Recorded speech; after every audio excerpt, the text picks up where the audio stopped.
So hello everyone बच्चों, आज हम क्लास 6 मैथ्स का चैप्टर नंबर 1 पढ़ेंगे, पैटर्न्स इन मैथमेटिक्स। इस वीडियो में अभी हम पेज नंबर 1 से लेकर 3 तक को कवर करेंगे, जिसमें पेज नंबर 2 और पेज नंबर 3 में फिगर इट आउट करके कुछ क्वेश्चंस भी दिए गए होंगे। उन क्वेश्चंस के आंसर्स को भी इस वीडियो में आपको बताने वाला हूँ। वीडियो को लास्ट तक देखते रहना। चलिए स्टार्ट करते हैं। सबसे पहले हम यहाँ पर समझते हैं कि मैथमेटिक्स क्या होता है। What is mathematics?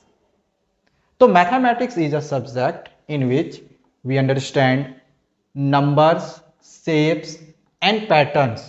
मैथमेटिक्स एक प्रकार का सब्जेक्ट ही होता है जिसमें हम नंबर, शेप्स और पैटर्न को समझते हैं। मैथमेटिक्स क्या एक सब्जेक्ट है जिसमें हम नंबर्स, शेप्स और पैटर्न को समझते हैं। आगे दिया गया है कि and try to learn how and why things work, और साथ ही हम ये भी समझते हैं या सीखते हैं कि जो चीज़ें होती है, जो थिंग्स होता है, वो क्यों और कैसे वर्क करती है, कैसे और क्यों वर्क करती है चीज़ें, वो भी हम मैथमेटिक्स से सीखते हैं। आगे यहाँ पर दिया गया है कि patterns are everywhere around us. Pattern हमारे आसपास चारों तरफ फैला हुआ है। In nature, at home and at school, हर जगह पे है। नेचर में भी पैटर्न पाए जाते हैं। नेचर वाला एक एग्जांपल जैसे कि पेड़ पौधे के जो पत्ते होते हैं उसमें देखना पैटर्न पाया जाता है। जो पत्ते होते हैं ना, वो पैटर्न्स में होते हैं। इसी प्रकार से मधुमक्खी का छत्ता देख लो, वो भी पैटर्न में होते हैं। इसी तरह से नेचर में आपको बहुत सारे ऐसे एग्जाम्पल्स मिलेंगे जो कि पैटर्न में होते हैं। और सिर्फ नेचर में नहीं, हमारे घरों में बहुत सारी ऐसी चीज़ें होती है जो पैटर्न में होते हैं। हमारी जैसे किताब के पेजेस हैं, वो भी पैटर्न में है। बुक में जो पेज नंबर लिखा है 1 2 3 4 5 6 7 8 9 करके, वो भी क्या है, पैटर्न में है। ऐसे बहुत सारे हमारे घर के आसपास में, क्लासरूम में, स्कूल में, ऐसी बहुत सारी चीज़ें देखोगे जो कि वहाँ पर आपको कहीं ना कहीं पैटर्न देखने को मिलेगा। तो इससे पता चल रहा है कि पैटर्न हर जगह पे है। आगे है कि they can be seen in the movement of the sun, moon and stars. ये सिर्फ यहीं तक सीमित नहीं है। पैटर्न जो है, पैटर्न हमें सन के मूवमेंट में भी देखने को मिलता है। सन का जो मूवमेंट होता है, ईस्ट में राइज होना, वेस्ट में डूबना, ये क्या एक प्रकार से पैटर्न में ही वो चल रहा है। ठीक है। चाहे मून भी देखा जाए तो वो भी उसकी जो मूवमेंट होती है वो भी पैटर्न में होती है। स्टार्स भी पैटर्न में इनफैक्ट लगे होते हैं। आकाश में इतने सारे स्टार्स हैं, वो भी क्या है, बहुत सारा, वहां पर भी आपको पैटर्न्स नजर आएगा। फिर आगे है, we also use this patterns in daily activities like shopping. और हम हमारे डेली लाइफ में भी, हमारे डेली एक्टिविटीज में भी हम बहुत सारे पैटर्न का यूज करते हैं। डेली एक्टिविटीज में भी हमें बहुत सारे पैटर्न देखने को मिलते हैं। जैसे कि अगर आप शॉपिंग करते हो, तो शॉपिंग करते हैं तो इसमें क्या पैटर्न नजर आता है। जैसे कि मान के चलो आपने एक पेन खरीदा, तो एक पेन का कॉस्ट मान के चलो 3 रुपये हो या 5 रुपये हो गया, तो 2 पेन का कॉस्ट 10 रुपया, 3 पेन का कॉस्ट 15 रुपया। तो क्या हुआ, एक पैटर्न से वो आगे बढ़ रहा है। तो शॉपिंग में भी पैटर्न हमें देखने को मिलता है, मतलब कि हमारे डेली एक्टिविटीज में भी कहीं ना कहीं पैटर्न है। कुकिंग में भी पैटर्न है। अब सोच रहे हो कि कुकिंग में क्या सर, कैसे पैटर्न है, तो कितने अमाउंट में इंग्रेडिएंट्स डालने हैं, मसाला कितना डालना है, नमक कितना डालना है, ये आपको पता होना चाहिए। मतलब क्या है, एक तरह से वो भी एक पैटर्न है। अब जो डेली खाना बनाता है उसको तो पता है कि 1 चम्मच हम डाल देंगे मेरा काम हो जाएगा, इतना डालेंगे काम हो जाएगा। लेकिन समझो कि अगर उस इंसान को अगर 100 लोग के लिए, 500 लोग के लिए, 1000 लोग के लिए अगर उसी को खाना बनाने के लिए बोला जाए, तो कहीं ना कहीं उसको पैटर्न फॉलो करना पड़ेगा। ठीक है। उसे पता रखना होगा कि अगर 100 लोगों के लिए अगर हम इतना चम्मच नमक डालते हैं, तो 200 लोगों के लिए हम कितना चम्मच नमक डालेंगे, है ना। तो पैटर्न हमें कुकिंग में भी देखने को मिलता है। अगर हम गेम्स खेलते हैं तो यहाँ पर भी पैटर्न हमें देखने को मिलता है। इवन थ्रोइंग बॉल, जब हम बॉल को फेंकते हैं ना, वहाँ पर भी कहीं ना कहीं हमें पैटर्न देखने को मिलता है। तो पैटर्न इज एवरीवेयर, हर जगह पे, हमारे आसपास में कहीं पर भी देखो, हर जगह आपको कहीं ना कहीं पैटर्न नजर आता है। ठीक है, समझ में आया। चलो, तो यहां पर जो कॉन्सेप्ट है वो आपको समझ में आ गया होगा कि मैथमेटिक्स क्या होता है और उसका क्या यूज है। ठीक है। अब यहां पर फिगर इट आउट करके क्वेश्चन दिया गया है पेज नंबर 2 में। इसके थोड़ा सा आंसर को मैं आपको समझा दे रहा हूं। अब जैसे पहला क्वेश्चन आपसे पूछा गया कि can you think of other examples where mathematics helps us in our everyday lives. क्या आप कुछ और भी ऐसे एग्जाम्पल्स बता सकते हो जैसे कि हम ये कह सकते हैं कि जो मैथमेटिक्स है हमारे डेली लिव्स के में वो हेल्प करता है, मैथमेटिक्स हमारे डेली लिव्स में हेल्प करता है। कुछ आप अदर एग्जाम्पल्स बता सकते हो। अभी तो मैंने आपको कुछ एग्जाम्पल बताया जैसे कि शॉपिंग करते हैं वहाँ पर भी पैटर्न यूज होता है, तो मैथमेटिक्स कहीं ना कहीं हमें हेल्प करता है। आपको कुछ और भी एग्जाम्पल लिखने हैं उनके अलावे भी, जो अभी मैंने आपको एग्जाम्पल समझाया उनके अलावे अगर आपको अगर और एग्जाम्पल पूछा जाए कि और भी कुछ एग्जाम्पल दो जिससे कि हमें ये समझ में आए कि हाँ मैथमेटिक्स हमारी एवरीडे लाइफ में हेल्प करता है। तो जैसे यहाँ पर मैंने एक एग्जाम्पल लिखा हुआ है ट्रेवलिंग। अगर हम कहीं जाते हैं, ट्रेवल करते हैं, तो हम वहाँ पर एक तरह से देखा जाए तो मैथमेटिक्स हेल्प करता है। क्यों? क्योंकि हम वहाँ के लिए डिस्टेंस को कैलकुलेट करते हैं, हम स्पीड, टाइम, ये सब कैलकुलेट करते हैं, तो मैथमेटिक्स तो यूज हुआ ना। मैथमेटिक्स यहाँ पर हेल्प करता है, ट्रेवलिंग में हेल्प करता है। दूसरा बैंकिंग में हेल्प करता है, कितने पैसे सेव करने हैं, मेरा जो इंटरेस्ट है वो कितना निकलेगा, कहीं ना कहीं मैथमेटिक्स हेल्प करता है। ठीक है, गेम्स और स्पोर्ट्स में भी मैथमेटिक्स हेल्प करता है।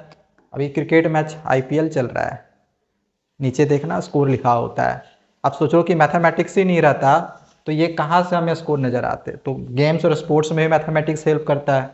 इसके बाद कुकिंग वाला एग्जाम्पल तो मैंने बता ही दिया था। ठीक है, तो इसको छोड़ के लिखना था तो आप ये तीनों लिख सकते हो। इसे बहुत सारा दिया हुआ है, ऐसा नहीं कि सारा लिखना है, आप 2, 3, 4 कोई कितना भी लिख सकते हो। मैंने 5 एग्जाम्पल शायद यहाँ पे लिखे होंगे, हाँ 5 लिखे हैं। ठीक है, तो कुकिंग के लिए हम लोग कह सकते हैं कि इंग्रेडिएंट्स को मेजर करने के लिए कितना अमाउंट में डालना है, तो इसके लिए मैथमेटिक्स कहीं ना कहीं ये हमें हेल्प करता है। टाइम टेबल, आपको एक टाइम टेबल बनाना है, क्या आप बिना मैथमेटिक्स का यूज करके टाइम टेबल बना सकते हो? पॉसिबल ही नहीं है। वहाँ पर मैथमेटिक्स यूज करना ही कि हमें इस समय 6 बजे, 7 बजे, 8 बजे, कितने बजे उठना है, कितने बजे पढ़ना है, तो वहाँ पर मैथमेटिक्स यूज होता ही है। ठीक है, तो यहाँ पर हम देख सकते हैं कि इन एरियाज पे हमारे एवरीडे लिव्स पे, जो कि हमारे एवरीडे लाइफ्स पे हम मैथमेटिक्स इस प्रकार से हमारे लिए हेल्पफुल होता है, वो मैंने यहाँ पर आप लोग को समझाया है। ठीक है, पहला क्वेश्चन यहाँ पर कंप्लीट हो गया। आई होप ये चीज़ समझ में आ गया होगा।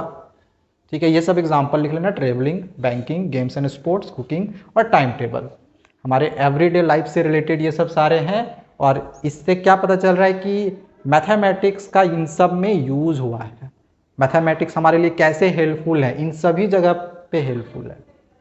ठीक है, आगे सेकेंड क्वेश्चन आपसे यहाँ पर पूछा गया है कि how has mathematics helped propel humanity forward.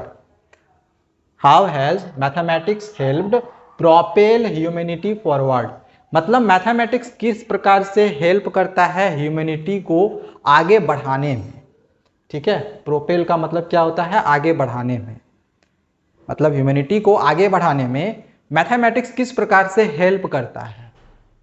तो इसके लिए हम लोग लिख सकते हैं कि mathematics has helped humans move forward in technology. Mathematics helps करता है मूवमेंट ह्यूमंस को आगे बढ़ने में, जैसे टेक्नोलॉजी के फील्ड में, साइंस डेवलपमेंट के फील्ड में, इन सब एरियाज में आगे बढ़ने के लिए ह्यूमन को हेल्प करता है। कैसे? तो सबसे पहले यहाँ पर दिया हुआ है जैसे कि साइंस एक्सपेरिमेंट्स में अगर आपको आगे बढ़ना है तो इसके लिए कहीं ना कहीं मैथमेटिक्स हेल्प करता है। कैसे हेल्प करता है? तो मैथमेटिक्स का यूज़ करा जाता है कैलकुलेट करने के लिए, रिजल्ट को एनालाइज करने के लिए, जिससे कि नई डिस्कवरीज को पता करने में हमें हेल्प मिलती है। ठीक है, दूसरा बिल्डिंग एंड ब्रिजेस बनाने में भी कहीं ना कहीं मैथमेटिक्स का एक अच्छा रोल प्ले करता है। Engineers use maths to build strong and safe structures. जो इंजीनियर्स होते हैं वो मैथ्स का यूज करके स्ट्रॉन्ग और सेफ स्ट्रक्चर बनाते हैं, बिल्डिंग्स और ब्रिजेस यानी बनाते हैं। तीसरा मैथमेटिक्स का यूज होता है टेक्नोलॉजी में भी, मतलब कि मैथमेटिक्स का यूज करके मोबाइल फोन्स भी बनाया जाता है, कंप्यूटर्स, टीवीज, ये सब भी बनाया जाता है। तो आपसे क्वेश्चन क्या पूछा गया था कि मैथमेटिक्स का हेल्प से कैसे ह्यूमैनिटी आगे बढ़ सकता है। तो आप यहाँ पर ये सब लिख सकते हो ना कि अगर मैथमेटिक्स नहीं रहता तो क्या टेक्नोलॉजी आगे बढ़ता, नहीं बढ़ता। क्या बिल्डिंग्स एंड ब्रिजेज मजबूत बनते, स्ट्रांग बनते, नहीं बनते। इसी प्रकार से ट्रांसपोर्ट सिस्टम भी अच्छा होता है। मैथ्स का यूज यहाँ पर भी होता है। Maths helps in designing cars, maths के हेल्प से कार डिजाइंस होते हैं, ट्रेन्स डिजाइंस होते हैं, प्लेन्स डिजाइन होते हैं। ठीक है, कैसे डिजाइन करा जाता है, तो उनका स्पीड, डिस्टेंस और फ्यूल को कैलकुलेट करके। ठीक है, एंड फिर आगे है space travel. Maths is very important for launching rockets and satellites. देखो स्पेस ट्रेवल के लिए भी मैथमेटिक्स कितना ज़्यादा यूजफुल है। ठीक है, मैथमेटिक्स अगर नहीं रहता तो फिर रॉकेट्स और सैटेलाइट को भी लॉन्च करने में दिक्कत आती। तो मैथ्स यहाँ पर इंपॉर्टेंट होता है रॉकेट्स और सैटेलाइट्स को लॉन्च करने में। फिर आगे यहाँ पर दिया गया है इकोनॉमी। इकोनॉमी के लिए भी मैथमेटिक्स यूजफुल होता है।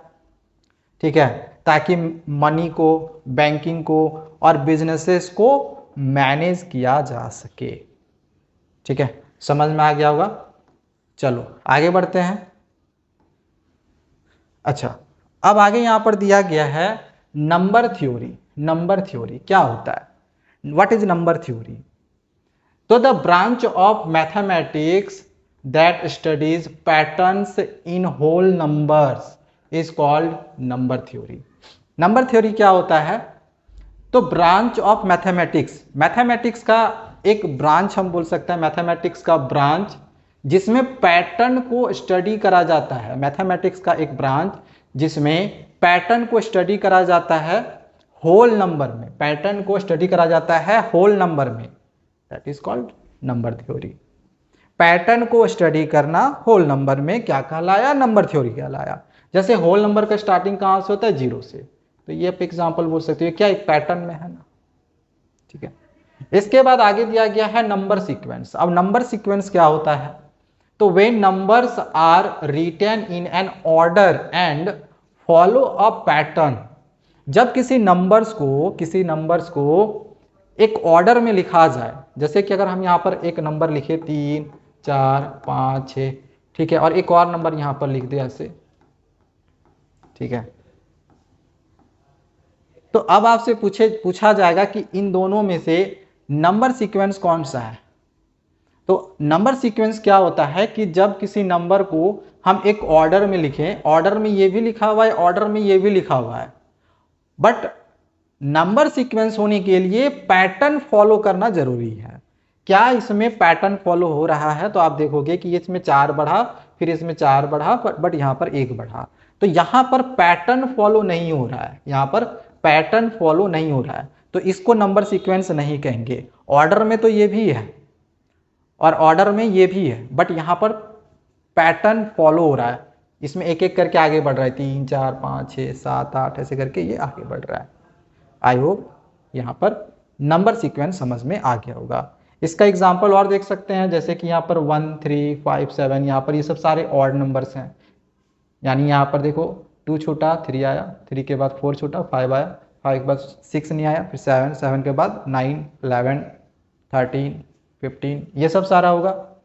ठीक है, तो इसको हम लोग नंबर सीक्वेंस बोलेंगे। इसी प्रकार से यहाँ पर 5, 10, 15, 20 ये 5, 5 करके आगे बढ़ रहा है। ठीक है, तो इंक्रीज्ड बाय 5 ईच टाइम, इस वजह से इसको भी नंबर सीक्वेंस कहेंगे, क्योंकि एक ऑर्डर में भी है और ये एक पैटर्न में भी है। तो जब ऑर्डर और पैटर्न दोनों में रहेंगे वो क्या कहलाएगा? नंबर सीक्वेंस कहलाएगा। अच्छा, अब आगे यहाँ पर एक टेबल 1 दिया गया है। टेबल 1 में क्या है? यहाँ पर कुछ पैटर्न दिए गए हैं। ठीक है, नंबर सीक्वेंस का ही एग्जाम्पल्स है। नंबर सीक्वेंस अभी जो मैंने आपको समझाया उसका ही कुछ एग्जाम्पल्स है और कुछ पैटर्न में यहाँ पर ये दिया हुआ है। ठीक है, ऑर्डर पैटर्न में है तो नंबर सीक्वेंस होगा। अब जैसे यहाँ पर बताया गया है कि इसमें सारे 1s हैं।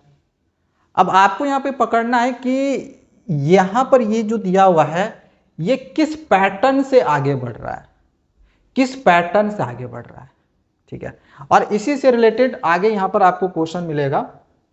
देखो यहाँ पर पेज नंबर 3 का यहाँ पर क्वेश्चन है। ठीक है, पेज नंबर 3 का फिगर इट आउट का क्वेश्चन दिया हुआ है।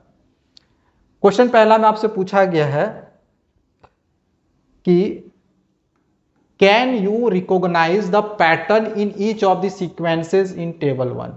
क्या टेबल 1 में जो पैटर्न दिए हुए हैं उसको आप रिकॉग्नाइज कर सकते हो? मतलब क्या टेबल 1 में जो पैटर्न दिया हुआ है क्या आप उसको रिकॉग्नाइज कर सकते हो? यहाँ पर ये जो पैटर्न दिया हुआ है क्या आप इसको समझ सकते हो? तो इसमें हम क्या नहीं समझ सकते हैं? बिल्कुल समझ सकते हैं। तो बस हमें इसमें कुछ करना नहीं है, इसमें ज़्यादा आपको कुछ करना नहीं है। जब आप इसका आंसर लिखोगे ना, जब आप इसका आंसर लिखोगे तो सिर्फ आपको इसके आंसर में सिर्फ आपको यस लिख के छोड़ देना है और कुछ नहीं करना। अगर आप पूरा लिखना चाहते हो तो लिख सकते हो yes I can recognise the pattern in each of the sequence in table 1। अभी मैं आपको समझाऊंगा, टेंशन मतलब टेबल 1 भी अभी समझाऊंगा। अच्छा, सेकेंड क्वेश्चन यहां पर पूछा गया है कि rewrite each sequence of table 1। जो टेबल 1 में जो सीक्वेंस नंबर दिया हुआ है उसको एक बार फिर से लिखो इन योर नोटबुक, अपने नोटबुक में, along with the next 3 numbers. जो यहां पर टेबल 1 दिया गया था, इस टेबल 1 को अपने नोटबुक में आपको लिखना है, ठीक है। और इसके बाद का जो अगला 3 नंबर होंगे उसको लिखने के लिए फिर बोला हुआ है। मतलब नेक्स्ट 3 नंबर इसके बाद का आपको लिखना है, ठीक है। तो इसको मैं आपको यहां से समझाता हूं, ठीक है। जो नंबर सीक्वेंस दिया गया था वो सारा यहाँ पर एक एक करके हमने लिया हुआ है।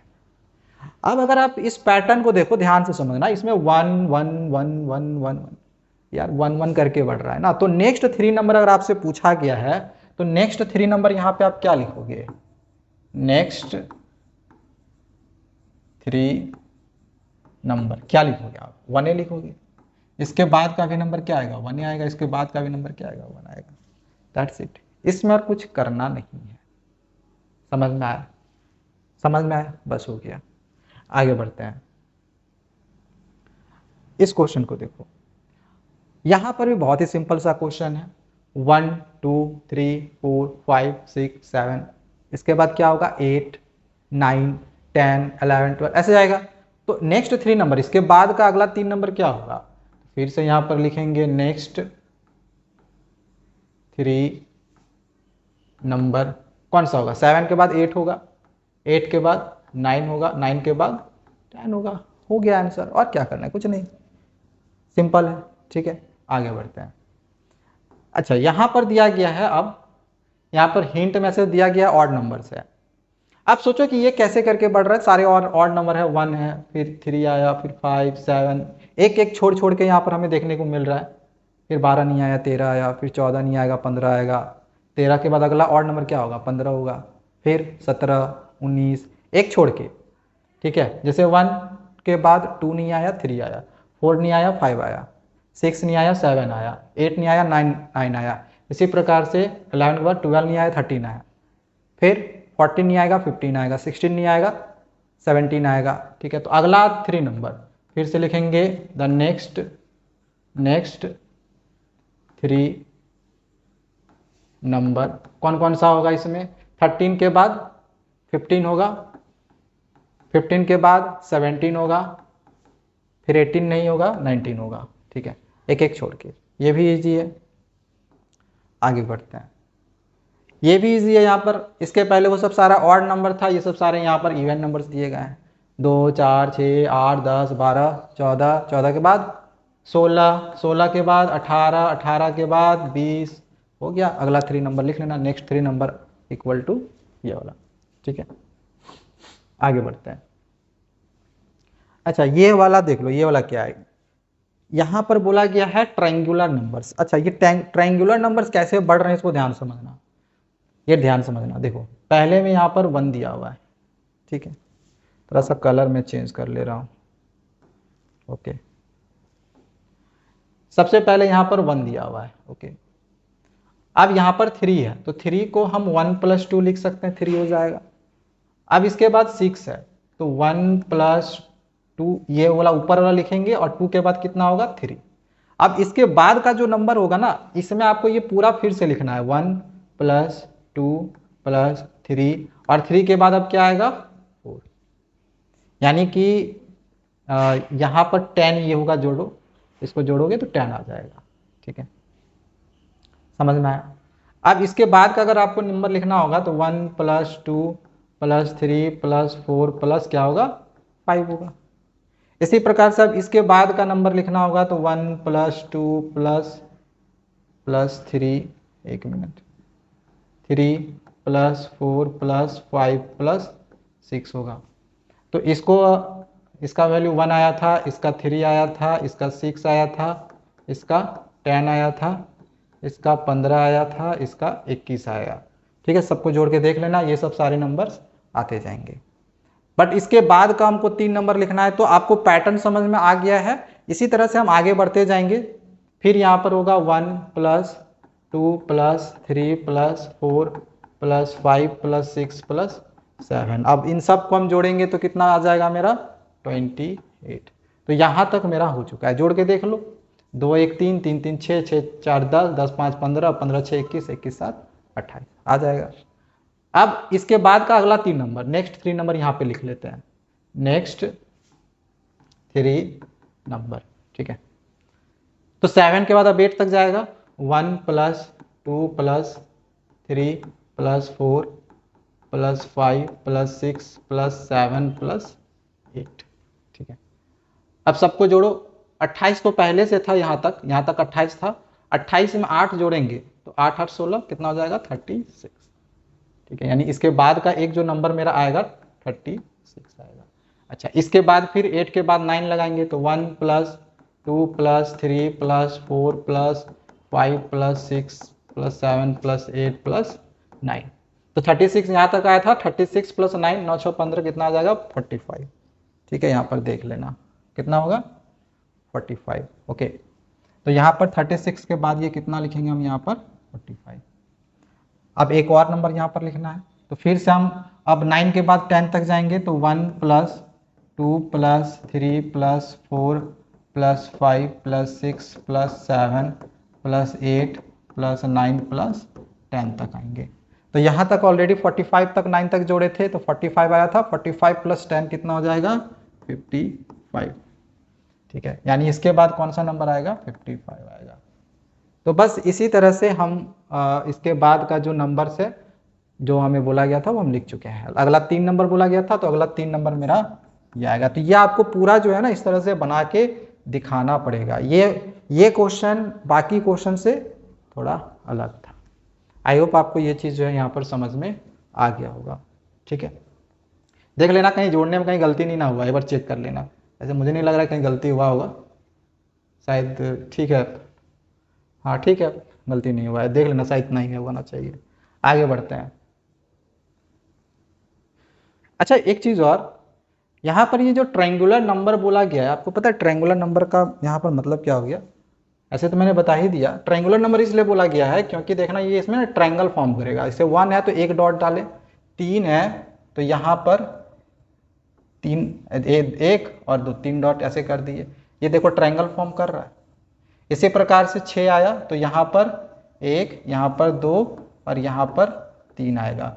तो देखो यहाँ पर भी क्या होगा एक ट्रायंगल फॉर्म होगा। बस इसी कारण से इसका ट्रायंगुलर नंबर्स नाम दिया गया है। इसमें आप आगे का भी करोगे ना, इसके बाद 3 के बाद 4 तक जाता तो यहाँ पर 4 बार डॉट होगा तो यहाँ पर फिर से देखना फिर से ट्रायंगल ही बनाएगा, ये फिर से ट्रायंगल ही बनाएगा। समझ में आया ना?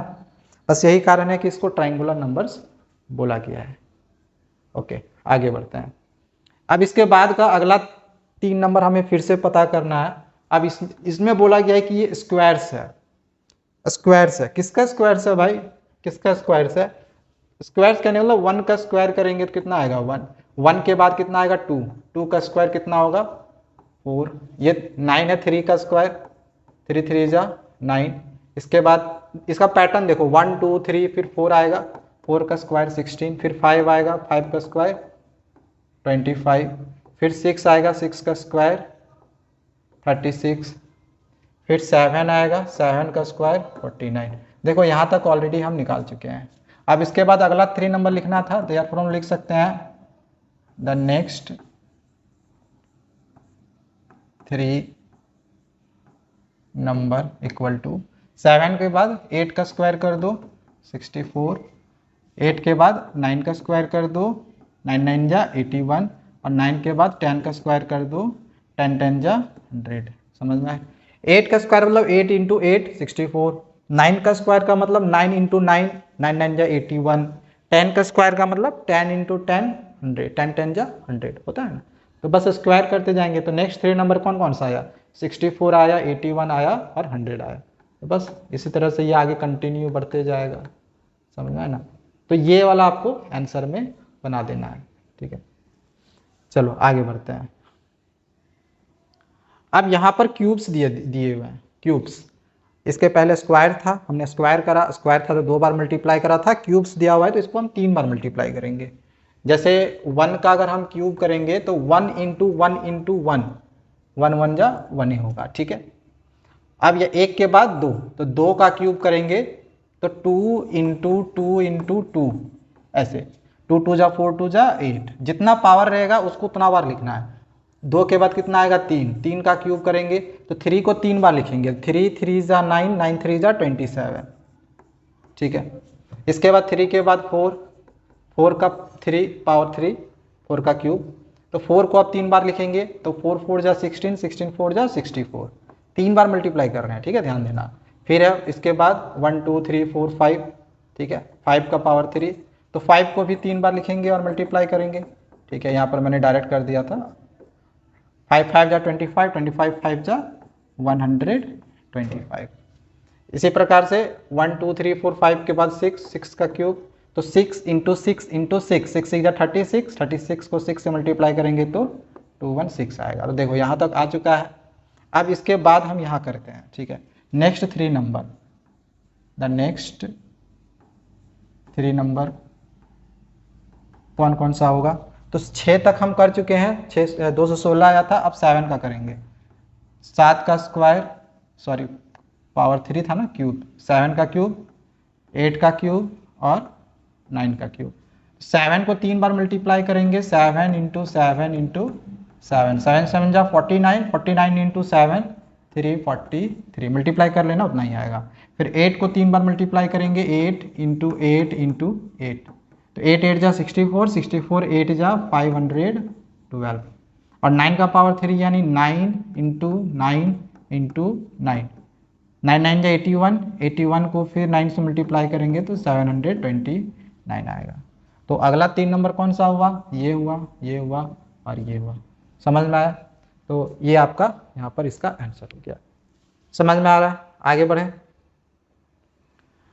अच्छा, अब यहाँ पावर्स ऑफ 2 दिया गया है। पावर्स ऑफ 2 कहने का मतलब क्या है, जैसे कि अगर हम 2 का पावर 0 कर दे तो इसका वैल्यू होगा 1।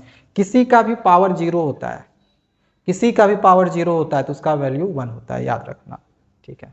अगर हम 7 का पावर 0 कर दे वैल्यू कितना होगा 1, ठीक है। a का पावर 0 कर दे वैल्यू कितना होगा 1, ठीक, किसी का भी पावर वैल्यू 1। इसके बाद 2 का पावर अगर हम 1 कर दे तो 2 आएगा। तो देखो पहले 1 आया फिर 2 आया, फिर 2 का पावर 2 करेंगे, ये इक्वल टू है, ठीक है ना। तो 2 2 जा 4 हो गया। फिर 2 का पावर 3 करेंगे तो 2 2 जा 4, 2 जा 8, मतलब 2 को 3 बार लिख रहे हैं। फिर 2 का पावर 4 करेंगे यानी कि 2 को 4 बार लिखेंगे, 2 को 4 बार लिखेंगे, और इसको मल्टीप्लाई करेंगे, 2 2 जा 4, 4 2 जा 8, 2 जा 16। इसी प्रकार से 2 का पावर 5 यानी कि 2 को 5 बार लिखेंगे, इस तरह से 3 4 5, तो 2 2 जा 4, 2 जा 8, 2 16, 2 जा 32। इसी प्रकार से 2 का पावर 6, नंबर देखो 0 1 2 3 4 5 6 लिया रहा है ना, इसको 6 बार लिखेंगे, 3 4 5 6, तो 30 यहाँ 5 बार तक तो 32 तक आया था, और 32 को 2 से मल्टीप्लाई करेंगे तो कितना होगा 64, ठीक है। तो 6 तक किए तो 64 आया, ये यहाँ तक आ चुका है। इसके बाद का अगला 3 नंबर निकालना है, तो यहाँ पर लिख लो नेक्स्ट 3 नंबर, ठीक है।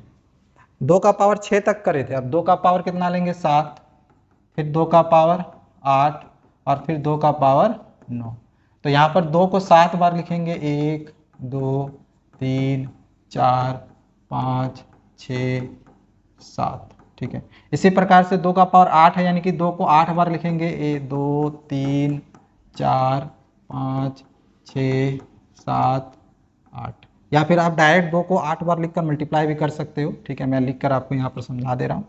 और यहाँ पर 2 का पावर 9 है, यानी कि 2 को 9 बार लिखेंगे। यहाँ तक समझ में आ गया होगा। अब डायरेक्ट हम मल्टीप्लाई करते हैं। देखो 6 बार तक हम मल्टीप्लाई किए थे तो मेरा 64 आया था, तो यहाँ तक में मेरा 64 आया था। अब 64 को 2 से मल्टीप्लाई कर दो, तो 64 को 2 से मल्टीप्लाई कर देंगे, 2 4 जा 8, 2 6 जा 12, 128 आएगा। अब 7 बार तक का तो वैल्यू 128 आया था, मतलब यहाँ से यहाँ तक का तो कहीं ना कहीं 128 आंसर आएगा 7 बार तक का। और फिर 2 से मल्टीप्लाई करेंगे इसको, तो 2 8 जा 16 का 6 बच गया 1, 2 2 जा 4 1 5, 2 1 जा 2, 256 हुआ। और अब 9 तक 2 का पावर 9 करना है, तो 2 का पावर 8 तक का वैल्यू 256 है। तो अब एक और 2 से अगर हम मल्टीप्लाई करेंगे तो ये हो जाएगा 2 6 जा 12 का 2 बच गया 1, 2 5 जा 10 और 1 11 का 1 बच गया 1, 2 2 जा 4 और 1 5। तो ये आपका आंसर होगा। यानी कि अगला जो 3 नंबर आएगा मेरा वो कितना आएगा, 128 आएगा, 256 आएगा और 512 आएगा। अब यहाँ पर एक चीज़ और आप नोटिस कर रहे होगे, इसका डबल ये हुआ, इसका डबल ये हुआ, इसका डबल ये हुआ, इसका डबल ये, इसका डबल ये, इसका डबल ये, फिर इसका डबल करने के बाद ये आएगा, इसका डबल करने के बाद ये और इसका डबल करने के बाद, तो यहाँ पर डबल भी हो रहा है। ठीक है, बट यहाँ पर पावर ऑफ 2 लेने बोला था, चलिए पावर ऑफ 2 लिए हैं। ठीक है, हो गया, मिटा दे। चलो इसके बाद है पावर ऑफ 3। पावर ऑफ 2 तक कर लिए हैं, अब पावर ऑफ 3 हम कर लेंगे। यहाँ पर 1 मिनट, पावर ऑफ 3। ठीक है, अब देखो अगर हम 1 का पावर 3 करेंगे, सॉरी पावर ऑफ 3 करना था ना, पावर ऑफ 3 करना था, यानी कि 3 का पावर 0 पहले, तो 3 का पावर यानी 0 यानी 1, किसी का भी पावर 0 वैल्यू 1 होता है। ठीक है, अब 3 का पावर 1 करेंगे तो 3 1 जा 3 होगा, 3 का पावर 2 करेंगे तो 3 3 जा 9, 3 को 2 बार लिखेंगे, 3 इंटू 3, 3 3 जा 9। ठीक है, मैं लिख दे रहा हूँ, पावर 2 है यानी कि 3 इंटू 3 कितना हो जाएगा 9। इसी तरह से 0 1 2 पैटर्न देखो, 0 1 2 अब 3 आएगा। अब 3 को 3 बार लिखेंगे तो 3 3 जा 9, 3 जा 27। बस अब आप यहाँ तक आपको अगर समझ में आ गया है तो बस अब हम डायरेक्ट क्या करेंगे, यहाँ पर पावर 4 कर देंगे और 3 3 जा 9, 3 जा 27 तक ऑलरेडी लिख चुके हैं, फिर 3 से मल्टीप्लाई करेंगे इसको तो ये हो जाएगा 81, या फिर यहाँ तक आप देख के भी लिख सकते हो। इसी प्रकार से अगर 3 का पावर 5 करेंगे तो कहीं ना कहीं 243 आएगा, 3 का पावर 6 करेंगे तो कहीं ना कहीं ये आएगा 729। ठीक है, यहाँ तक हो गया। अब अगला 3 नंबर निकालना है, देयरफॉर लिख सकते हैं नेक्स्ट 3 नंबर। 3 का पावर 6 तक ले चुके हैं, अब हम क्या लेंगे, 3 का पावर 7, 3 का पावर 8 और 3 का पावर 9। अब 3 का पावर 7 यानी कि 3 को 7 बार तक लिखना पड़ेगा, तो बार बार लिखने का जरूरत नहीं है, तो चाहो तो आप लिख भी सकते हो, कोई दिक्कत नहीं है। बट 3 का पावर 6 तक ऑलरेडी मेरा इतना वैल्यू आया हुआ था, तो बस इसको 3 से और मल्टीप्लाई कर दो, यहाँ पर आंसर आ जाएगा। इसको 3 से मल्टीप्लाई करो, 3 9 जा 27 का 7 बच गया 2, 3 2 जा 6, 7 8 और 3 7 जा 21 हो गया। अब इसके बाद फिर से इसको 3 से मल्टीप्लाई कर दो, इसका वैल्यू आ जाएगा 3 7 जा 21 का 1 बच गया 2, 3 8 जा 24 और 2 26 का 6 बचा 2, 3 1 जा 3 4 5, 3 2 जा 6। फिर इसको 3 से मल्टीप्लाई कर दो, इसका वैल्यू आएगा 3 1 जा 3, 3 6 जा 18 का 8 बच गया 1, 3 5 जा 15 और 1 16, 3 6 जा 18। देख लेना भाई मल्टीप्लिकेशन में गलती नहीं होना चाहिए, नहीं अगर मल्टीप्लाई में गलती है तो मेरा यही आंसर होगा। ठीक है, 2 1 8 7 6 5 6 1 और 1 8 6 8 3, बस कंप्लीट, यही आंसर आपका होगा।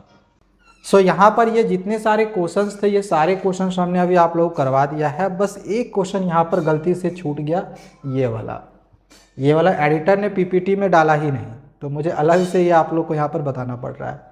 चलो इसको भी समझा दे रहा हूँ, ये किस पैटर्न से आगे जा रहा है। देखो सबसे पहली बात कि यहाँ पर ये जो पैटर्न है ना, ये जो नंबर्स आपको दिखाई दे रहा है, इसको बोला जाता है विरहानका नंबर्स। विरहानका नंबर्स को फाइबोनेकी नंबर्स भी बोला जाता है।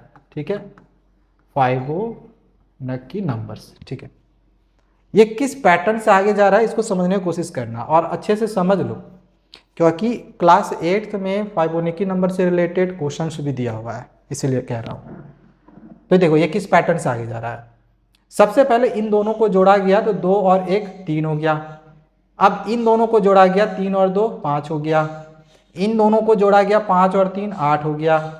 इन दोनों को जोड़ा गया 8 और 5 13 हो गया।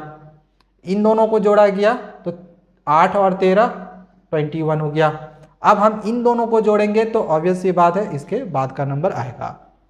तो हमें इसके बाद का 3 नंबर निकालना था। तो पहले अगर हम इन दोनों को जोड़ दे 3 1 4 2 और 1 3 तो कितना निकल जाएगा 34। तो हमें 3 नंबर तक निकालना था तो एक तो हो गया। अब इन दोनों को जोड़ेंगे तो इसके बाद का नंबर निकल जाएगा 4 और 1 5 और 2 और 3 5। तो ये दूसरा नंबर निकल गया। अब इन दोनों को जोड़ेंगे तो इसके बाद का नंबर निकल जाएगा 5 और 4 9 और 5 और 3 कितना हो गया 8। तो यहाँ पर अगला जो 3 विरहानका नंबर होगा इसके बाद का मतलब पैटर्न जो जाएगा इसका कुछ इस प्रकार से जाएगा। तो ये आपका यहाँ पर आंसर कंप्लीट हो गया। तो सारा कुछ यहाँ पर अब हमने आप लोग को यहाँ पूरा कंप्लीट समझा दिया है। मैं आपको थोड़ा सा यहाँ पर दिखा भी दे रहा हूँ। ठीक है, ये जो क्वेश्चन था यहाँ पर क्वेश्चन नंबर 1 2 ये कंप्लीट हो चुका है। और यहाँ पर अगर आप देख रहे होगे जो पीपीटी है, पीपीटी में विरानका नंबर वाला क्वेश्चन छूट गया था। ठीक है, देख लो विरानका नंबर वाला क्वेश्चन था ही नहीं, छूट गया था। तो यहाँ पर मैंने आपको कंप्लीट समझा दिया है। बाकी अगर आपको आगे के भी पेजेस के या फिर आगे के भी चैप्टर्स के फिगर इट आउट के क्वेश्चंस या फिर पूरे चैप्टर को भी समझना होगा तो चैनल को सब्सक्राइब करके रख लेना। मिलते हैं दूसरे वीडियोज़ में। Thank you.